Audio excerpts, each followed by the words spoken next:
1000 নয় 2000 নয়, এবার বাংলায় বাতিল হচ্ছে 6000-এরও বেশি রেশন কার্ড।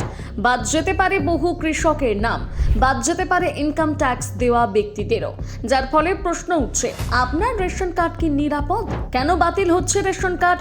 সরকারের সূত্রের খবর, খাদ্য ও সরবরাহ দপ্তর এমন রেশন কার্ডধারীদের চিহ্নিত করার কাজ শুরু করেছে যারা সরকারি মানদণ্ড অনুযায়ী সচ্ছল হতে পারেন। এর জন্য বিভিন্ন ব্লক ও পুরসভার মাঠ পর্যায়ে সার্ভে চলছে। জানা গিয়েছে, বীরভূমের পর এবার পূর্ব মেদিনীপুরেও এই অভিযান জোরদার হয়েছে। সেখানে 6694 জনের নাম প্রাথমিকভাবে সন্দেহভাজন তালিকায় এসেছে বলে প্রশাসনিক সূত্রে জানা যাচ্ছে। কিন্তু কোন কোন কারণে রেশন কার্ড খতিয়ে দেখা হচ্ছে? প্রাথমিকভাবে যাদের ক্ষেত্রে নিচের বিষয়গুলো মিলছে তাদের তথ্য যাচাই করা হচ্ছে।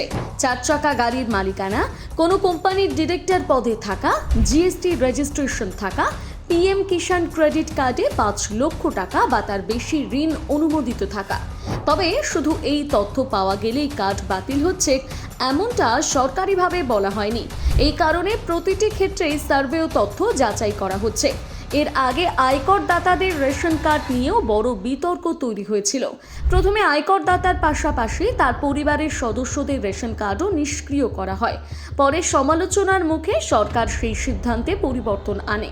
এরপর শুধুমাত্র আয়কর দাতার কার্ডই নিষ্ক্রিয় রাখা হয়, পরিবারের অন্য সদস্যদের কার্ড আবার সক্রিয় করা হয়। উদাহরণ হিসেবে পূর্ব মেদিনীপুরে একসময় প্রায় 1,40,000 কার্ড নিষ্ক্রিয় করা হলেও পরে শুধুমাত্র 28,000 আয়কর দাতার কার্ড নিষ্ক্রিয় রাখা হয়। তবে নতুন এই সমীক্ষা ঘিরেও বিতর্ক শুরু হয়েছে, কারণ অনেক ফার্মার্স প্রডিউসার অর্গানাইজেশন বা এফপিও আইনগতভাবে কোম্পানি হিসেবে নিবন্ধিত। ফলে বহু সাধারণ কৃষক সেই সংস্থার ডিরেক্টর হিসেবে নথিভুক্ত রয়েছেন। এখন প্রশ্ন উঠছে, শুধুমাত্র ডিরেক্টর পদে থাকার কারণে তাদেরও কি রেশন কার্ড বাতিলের মুখে পড়তে হবে? এই বিষয়টি নিয়ে বিভিন্ন মহলে আলোচনা শুরু হয়েছে। জেলা প্রশাসনের কাছে ইতিমধ্যে সম্ভাব্য নামের তালিকা পাঠানো হয়েছে। তার ভিত্তিতে সংশ্লিষ্ট ফুড সাপ্লাই অফিসাররা বাড়ি বাড়ি গিয়ে তথ্য যাচাই করছেন।